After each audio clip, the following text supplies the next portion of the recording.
Hola estimados estudiantes, les saluda el profesor Wilmar Ovares. Bienvenidos a la segunda tutoría de la asignatura Globalización y Ambiente. La asignatura tiene un valor de 3 créditos universitarios y el estudiante debe dedicar un mínimo de 135 horas por cuatrimestre para estudiar los contenidos y llevar a cabo las actividades evaluadas.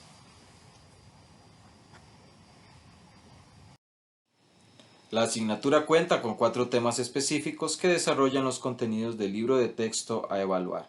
Las fechas están indicadas en esta presentación y en el cronograma de actividades, disponible en la plataforma de estudio y en la orientación académica. La evaluación de esta asignatura se llevará a cabo por medio de 5 actividades de 20% cada una. Dichas actividades se deben subir a la plataforma de estudio en formato PDF en las fechas así indicadas en la misma plataforma y en esta presentación, como pueden observar. Muy importante recordarles que no hay examen de reposición para esta asignatura, ya que no se van a aplicar exámenes propiamente para evaluar. Cada una de las actividades cuenta con una rúbrica de evaluación en donde el estudiante puede verificar qué es lo que se le pide para que así pueda obtener la mayor cantidad de puntos de la nota. Muy importante no cometer plagio, verificar qué significa eso. En el reglamento estudiantil está definido y es muy importante que el estudiante universitario tenga en consideración la importancia de no cometer este tipo de error académico.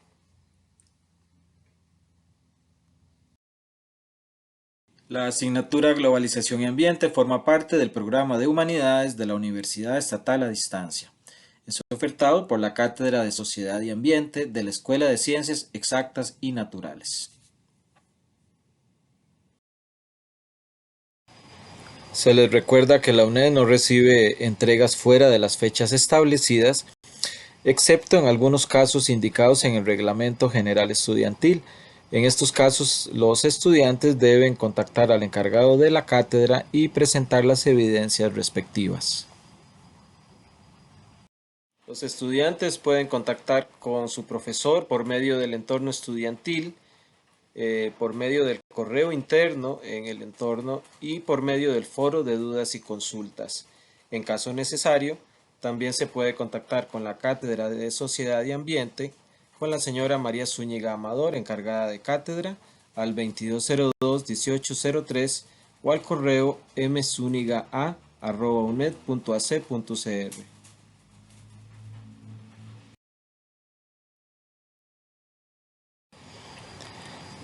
El día de hoy estaremos viendo contenidos correspondientes al segundo capítulo de la unidad de texto, el proceso histórico del desarrollo humano y los distintos patrones de uso de los recursos naturales.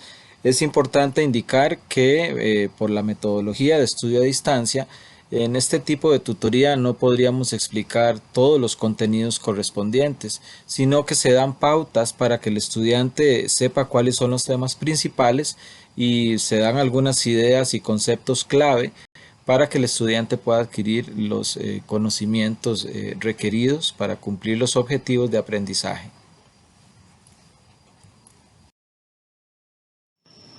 El segundo capítulo se subdivide en 2 grandes temas: las tendencias mundiales de la segunda mitad del siglo XX, en donde se sentaron las bases de la globalización actual. Se analizan los cambios ambientales ocurridos en esta época, así como el cambio climático y el desarrollo socioeconómico de nuestro país. En el segundo subtema, se definen conceptos relacionados con el enfoque del desarrollo sostenible.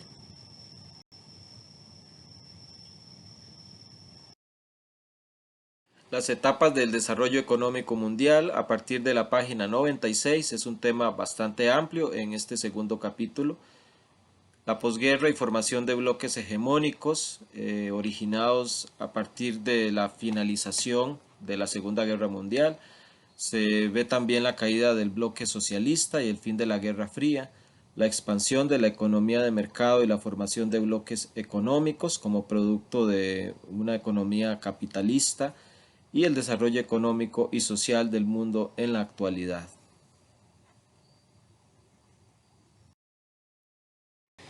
El siglo XX vio dos guerras mundiales que cambiaron completamente la configuración geopolítica del mundo. Antes de la Primera Guerra Mundial, Alemania era la potencia emergente que entraba en conflicto con Rusia. Existía el Imperio Austrohúngaro, uno de los imperios más importantes de la época. Todavía existía el Imperio Otomano, que poseía algunas de las zonas más conflictivas de la actualidad, como Siria o Irak. El Reino Unido de la Gran Bretaña estaba presente en Irlanda. Irlanda pertenecía a la Gran Bretaña y eh, todos estos cambios que se fueron dando a partir de las guerras y situaciones económicas como la Gran Depresión llevarían a una segunda guerra que totalmente cambiaría la configuración del mundo a nivel político y traería cambios importantes que llevarían a la actual globalización, de hecho. Después de 1949 queda Europa dividida en diferentes áreas, nuevos países. El caso de Alemania particularmente es importante para entender todos estos procesos, ya que quedó dividida en la Alemania Occidental o Alemania Federal y la República Democrática Alemana. La capital, Berlín, también fue dividida en dos, en lo que fue la Guerra Fría, que fue una época en la que dos bloques específicos, el capitalismo y el comunismo, lucharon por la supremacía mundial. Esto lleva en la carrera armamentística y geopolítica a la creación de dos bloques que definieron toda esta época de la segunda mitad del siglo XX. La OTAN, que todavía existe, la potencia era Estados Unidos, con todos sus aliados en Europa, Canadá e inclusive Turquía. Y por la otra parte, la Unión de Repúblicas Socialistas Soviéticas, con su capital en Moscú, en Rusia, y una serie de países que estaban bajo su influencia en lo que se llamó la cortina de hierro. Aparecen en rojo. El caso de Alemania fue particular, ya que el país posterior a la Segunda Guerra Mundial fue tomado por los aliados y por Rusia. Su capital también fue dividida. Eh, el lado este pasó a ser parte de la Alemania comunista, la Alemania democrática, y el lado oeste fue un enclave de la Alemania federal o Alemania occidental en esa zona de Berlín. Esto es muy importante para entender posteriormente por qué la caída del muro de Berlín fue considerado como el final de la etapa comunista de estos países de Europa.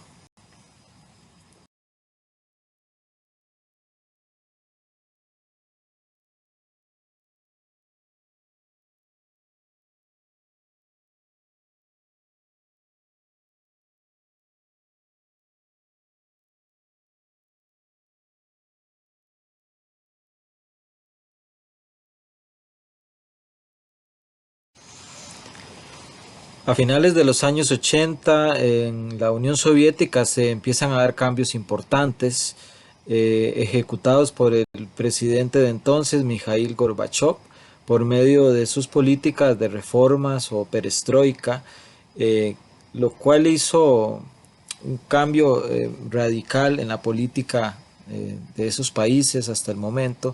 Esto hizo no solo caer todo el sistema comunista poco a poco, país por país, sino también ocasionó que muchos de los países que antes estaban dentro de la esfera de Rusia o de la Unión Soviética pasaran a la esfera de Europa. Con esto se dio un impulso y un paso de una simple comunidad económica europea a una verdadera Unión Europea, incluso a nivel político, como existe el día de hoy. Repúblicas que antes estuvieron integradas en la Unión Soviética como Estonia, Letonia y Lituania pasaron a formar parte de la Unión Europea. Lo mismo que Polonia, Checoslovaquia, que se dividiría igualmente en dos repúblicas, la República Checa y Eslovaquia, y todos los demás países correspondientes a la cortina de hierro, como pueden observar en ambos mapas. Esto le dio un impulso al sistema entonces predominante en Occidente, como lo es el capitalismo. Esto dio impulso a instituciones como el Banco Mundial o al Fondo Monetario Internacional eh, para iniciar contactos con esos países y empezar a meterlos en la esfera capitalista. Esto le dio mucho poder al capitalismo en términos generales. Lo mismo pasó en el resto del mundo, en donde incluso países antes eh, muy comunistas e incluso cerrados como China, se empezaron también a pasar al lado capitalista. En el caso de China, ellos siguen siendo comunistas o teniendo un sistema comunista, pero lo abrieron completamente a la economía. Y todo eso ha traído pues un impacto importante a nivel mundial en todo sentido y particularmente a nivel ambiental. A finales de los años 70 y la década de los 80, China inició una serie de transformaciones internas para impulsar el crecimiento económico que incluyeron reformas económicas como la apertura del país a la inversión extranjera. En la actualidad, China se ha convertido en la segunda potencia económica del mundo y es el primer exportador industrial en la actualidad.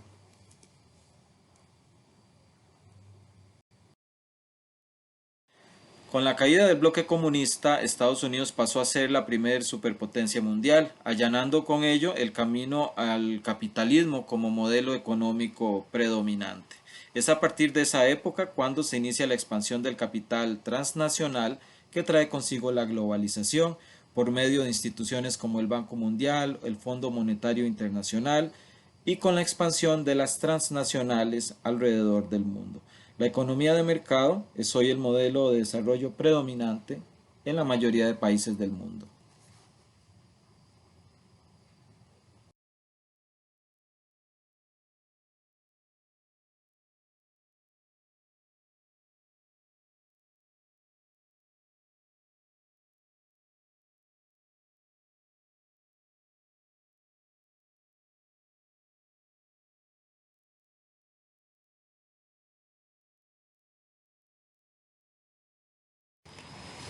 El mundo sigue polarizado, ya pasó la Guerra Fría, pero siguen habiendo países más desarrollados que otros, siguen habiendo diferencias de culto, de lengua, eh, seguimos viviendo en un mundo polarizado y en la actual etapa capitalista en la que se vive, la división entre ricos y pobres, entre norte y sur, muchas veces es muy acentuada, provocando movimientos sociales de unos países a otros, en donde eh, obviamente se siguen dando conflictos a nivel interno.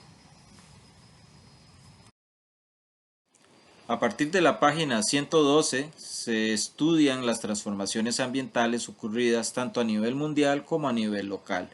Se inicia este subtema con el análisis de la degradación ambiental que ocurre como consecuencia del modelo de desarrollo basado en la economía del libre mercado y el capitalismo. Se continúa con el estudio del cambio climático, algo muy vigente en la actualidad, y se termina este apartado estudiando y analizando las transformaciones del entorno ecológico en nuestro país a raíz de todos estos cambios que se han dado. Es interesante observar en este mapa sobre la huella ecológica por país. Es interesante ver cómo entre más desarrollado sea un país, más contamina. Eso nos da una idea de que posiblemente el sistema imperante en la actualidad no es el idóneo a nivel ambiental, ya que para un país llegar a obtener una renta alta y un alto desarrollo económico, necesita muchas veces contaminar y consumir sus recursos. Esto tiene impacto mundial y aquí es donde empieza también a verse la importancia de llevar los procesos de globalización de forma correcta y promover otras alternativas de desarrollo que no sea un desarrollo desenfrenado, sino un desarrollo que considere también al medio natural. Y por eso se crean también nuevos conceptos como el desarrollo sostenible y se empiezan a implementar en muchos de estos países. También vale indicar que, como pueden observar, nuestro país aparece con una alta huella ecológica eh, por nuestras formas de consumo posiblemente, ya que Costa Rica es un país altamente globalizado y es interesante observarlo, ya que pese a que somos un país considerado líder en la parte ambiental, nuestro consumo muchas veces excede las capacidades del mismo país para recuperar, digamos, por ejemplo, lo relacionado a la captura de carbono y todo esto.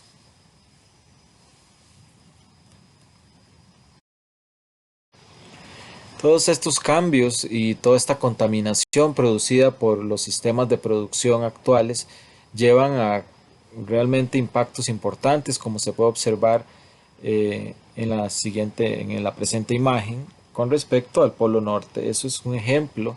A partir de los años 70 se empieza a tomar conciencia a nivel mundial de que hay un problema ambiental que resolver. Se empiezan a medir, se empieza a recolectar información y se ha observado que es evidente que hay cambios importantes producidos por el ser humano en los últimos años y especialmente en los últimos 100 años con respecto a recursos tan importantes como el agua dulce que puede existir en los casquetes polares.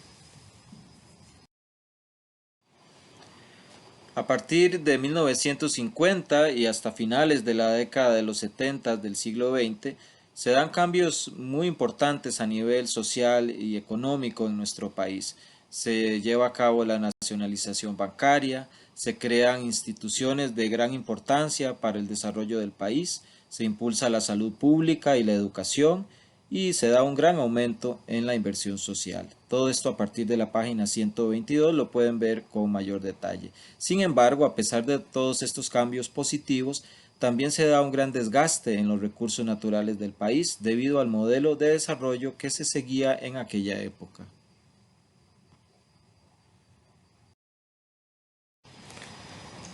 A partir de la segunda mitad del siglo XX, Costa Rica ve su mayor degradación en la historia en cuanto a sus recursos naturales y pérdida de cobertura forestal. Sin embargo, a partir de los años 90 se empieza un proceso de mejora a nivel ecosistémico, impulsado obviamente por la creación de los parques nacionales años atrás, de forma que Costa Rica, a pesar de que se encuentra en esta época con serios problemas de pérdida de biodiversidad y a nivel ecológico, también puede decirse que es uno de los pocos países del mundo que ha logrado revertir esa tendencia y pasar de ser uno de los países con tasas de deforestación más grandes en el mundo a ser un país considerado líder en la protección ambiental. En las últimas décadas del siglo XX, Costa Rica ve nuevamente un cambio importante en el modelo social y en el modelo de desarrollo del país. En 1978, con la crisis de los precios del café, los precios del petróleo, se da una subida importante del dólar, con lo cual se da una crisis de dimensiones bastante importantes para nuestro país. A partir de ahí se da un cambio de una economía agrícola a una economía diversificada, se da una apertura a nivel comercial, se intenta reducir el Estado, cambiando con ello el modelo que venía siguiendo el país a partir de la revolución del 48 y se da un impulso a la economía de libre mercado, con lo cual Costa Rica ingresa formalmente, por decirlo así, al mundo de la globalización.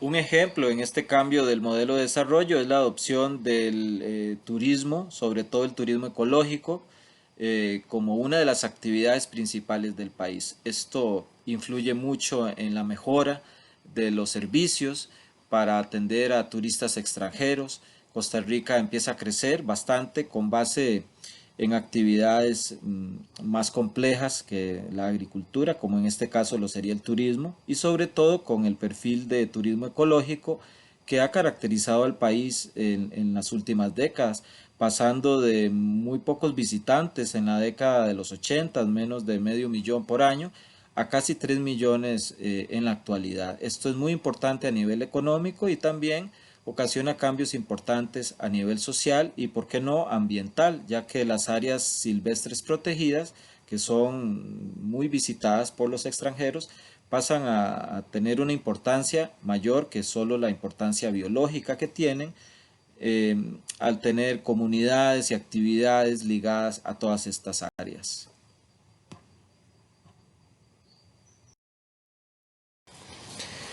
Ya llegamos a inicios del siglo XXI, en donde pues Costa Rica entra de lleno ya en la globalización, como se dijo antes, por medio de instrumentos como los tratados de libre comercio.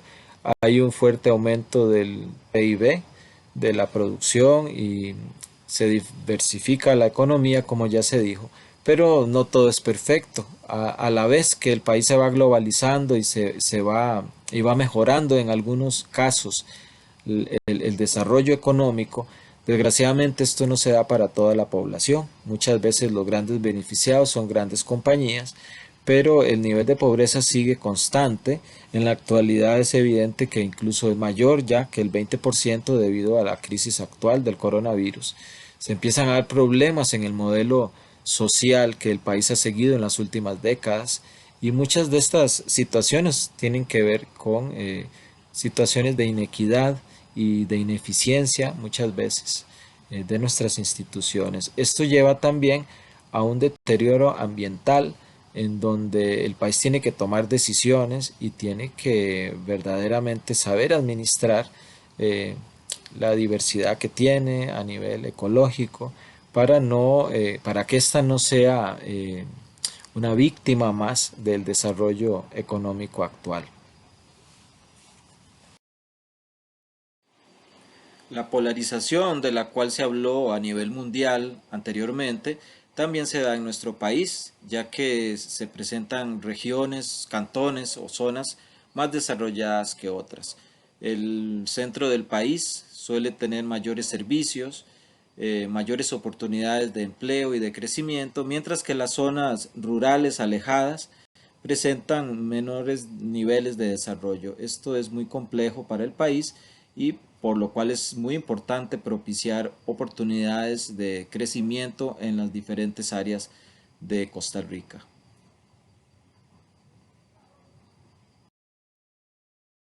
A partir de la página 146 se estudian las transformaciones del entorno ecológico nacional, se ven la importancia de las áreas silvestres protegidas para proteger la biodiversidad existente en el país, de gran importancia por muchas razones, entre ellas el turismo que ya se mencionó, la producción de agua, la captura de carbono, por ejemplo.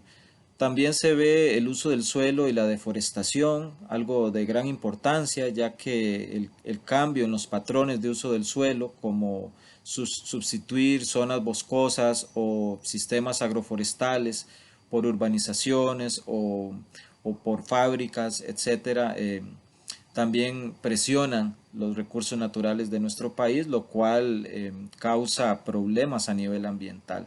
Esta contaminación ambiental de nuestros ríos, de nuestro aire, incide también en una menor calidad de vida. Por eso es muy importante tratar de promover un desarrollo que considere la parte ambiental.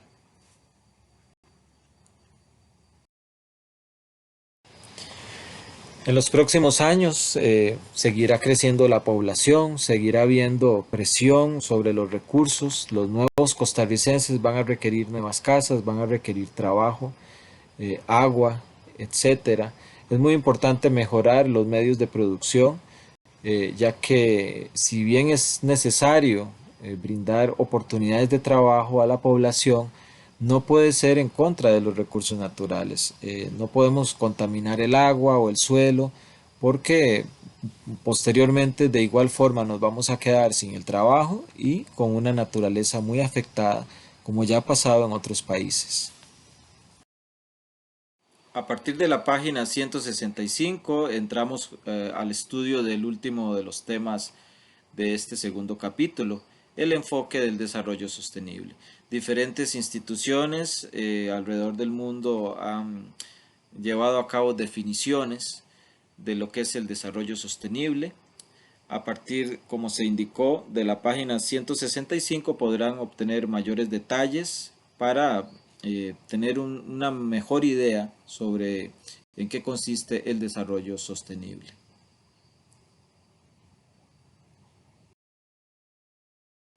A partir de la página 169, por su parte, se ven otros conceptos afines al desarrollo sostenible, en donde se ve, por ejemplo, lo que es la economía sostenible, una sociedad sostenible, que es el ecodesarrollo, agricultura sostenible, entre otros.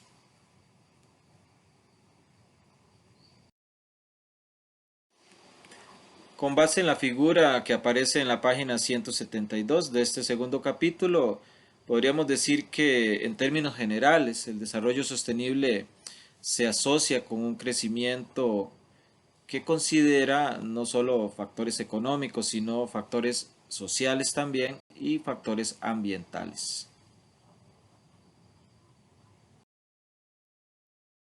Para culminar con los contenidos de este segundo capítulo, es muy importante entonces considerar los objetivos de desarrollo sostenible promovidos por la Organización de las Naciones Unidas para llevar a cabo un verdadero desarrollo que considere entonces no solo aspectos económicos, sino también sociales y ambientales, para lo cual se crean esos diferentes objetivos con base en los cuales los países, las instituciones, las comunidades deben trabajar. En algunos casos a nivel social, como erradicar la pobreza o el hambre en el mundo, mejorar la educación, pero también a nivel ambiental, como el cuidado de la vida submarina, la acción por el clima o también el manejo correcto de los ecosistemas terrestres y acuáticos.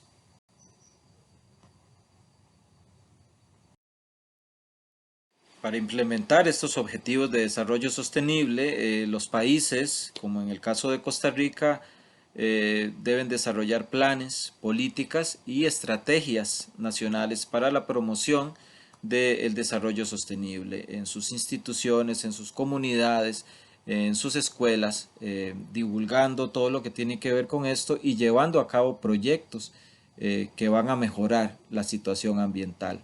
Hay leyes ambientales que deben ser cumplidas, que se les debe dar seguimiento.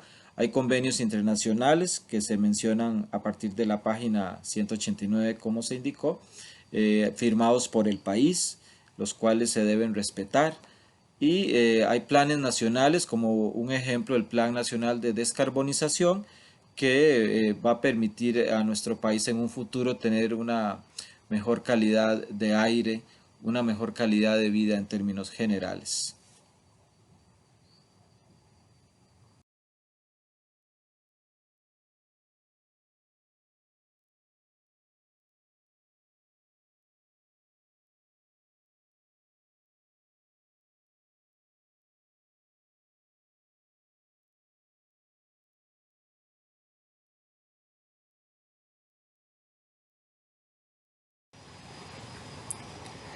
Y así llegamos al final de esta segunda tutoría. Muchas gracias por su atención. Les habló el profesor Wilmar Ovares. Que tengan una excelente semana.